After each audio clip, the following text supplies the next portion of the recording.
fica a questão do brincar ser reconhecido na nossa sociedade como algo que esse brincar ele pode ser desenvolvido e ele possui funções estruturantes. Como é que a nossa sociedade lida com isso? Será que ela reconhece que o brincar tem essa capacidade de desenvolver uma pessoa, uma criança? Ou é só brincar mesmo? É só brincar por brincar? Então, a capacidade de formar imagens e utilizá-las construtivamente pela recombinação de novos padrões, diferentemente dos sonhos ou fantasias, depende da capacidade do indivíduo de confiar. Assim, vamos concluindo junto a Winnicott que as brincadeiras infantis servem, ou seja, têm funções de representações simbólicas para a criança, ajudando-a em suas elaborações. Uma brincadeira clássica de uma criança aparece no exemplo citado por Freud, quando observou que seu neto, de 1 ano e meio, estaria representando a saída da mãe de seu campo visual, brincando com um carretel de linha. Diante da angústia que provavelmente isso lhe ocasionava, a criança, utilizando-se de um carretel de linha, o jogava para então, a seguir, puxá-lo de volta até si. A partir dessa brincadeira com o objeto, a criança pode construir uma representação da mãe em sua ausência e entender que ela não deixaria de existir, mesmo estando ausente, e que então ela poderia voltar, pois se o carretel vai e volta, a mãe pode voltar também. Veja o raciocínio, certo? Por isso, para Freud, quando brinca, a criança assume um papel ativo em uma cena que anteriormente foi sofrida por ela de modo passivo, e isso vai ajudá-la a elaborar a angústia sofrida. Brincando, então, nos diria Winnicott, que a criança pode vivenciar e controlar sua agressividade, angústias, adquirindo experiência do mundo adulto quando representa papéis, etc.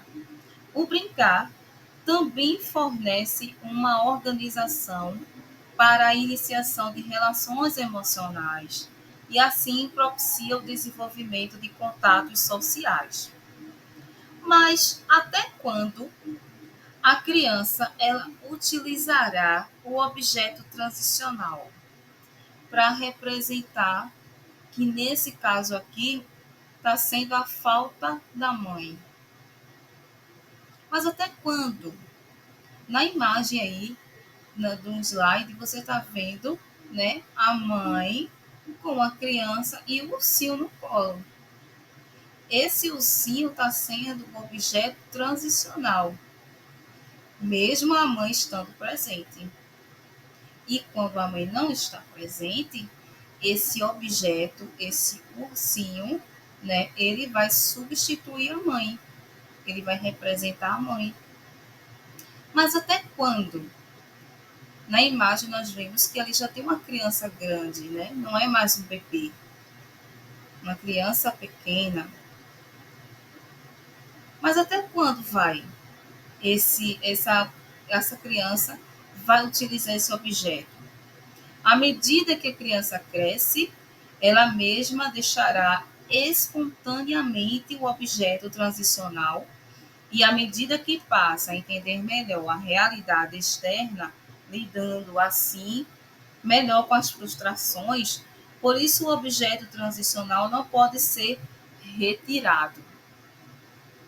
É a criança que vai, em seu desenvolvimento, aprendendo a lidar melhor com as suas necessidades e angústias, até chegar o dia em que não vai precisar mais desse objeto.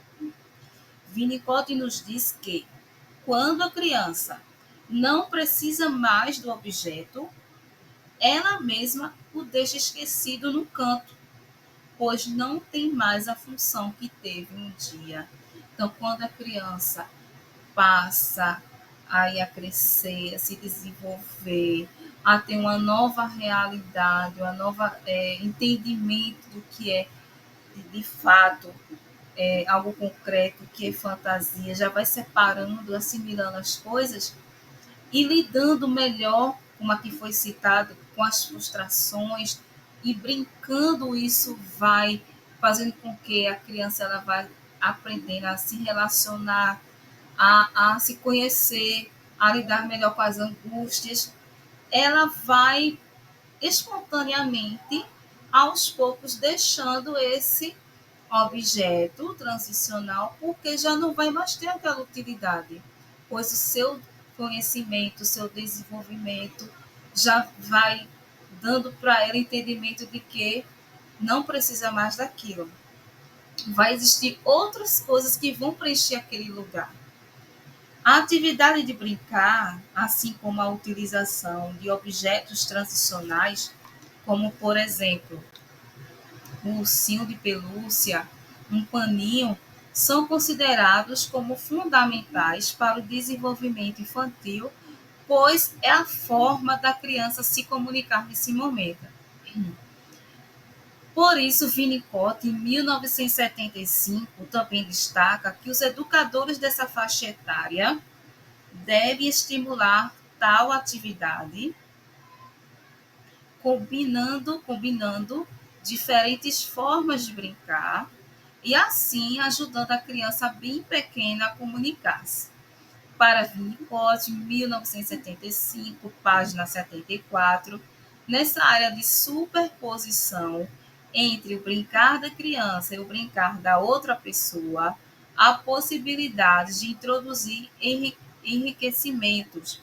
O professor visa ao enriquecimento. O brincar para Winnicott deve ser considerado como um lugar que pertence à criança, por isso precisa ser respeitado. Nas palavras do autor, conseguir que as crianças possam brincar é em si mesma a psicoterapia, que possui aplicação imediata e universal, e inclui o estabelecimento de uma atitude social positiva com respeito ao brincar. Concluindo, o brincar e criar para Winnicott equivale a dizer que a criança brinca por muitas razões. Brinca para buscar prazer, para expressar agressão, para controlar a ansiedade, para estabelecer contatos sociais, para integrar sua personalidade e, por fim, para comunicar-se com as pessoas. Por isso, brincar é tão importante para o autor. E para finalizar o nosso slide, nosso estudo, sem medo de errar, vamos lembrar que a nossa situação problema desta sessão de estudo diz o seguinte: mas será que o avô de Paulinha exercitava mais a atividade construtiva da criação do que Paulinha? Pois ele tinha de criar seus próprios brinquedos e muitas vezes até os jogos, enquanto que a neta não. E aí, nossa resposta qual seria? Bora lá.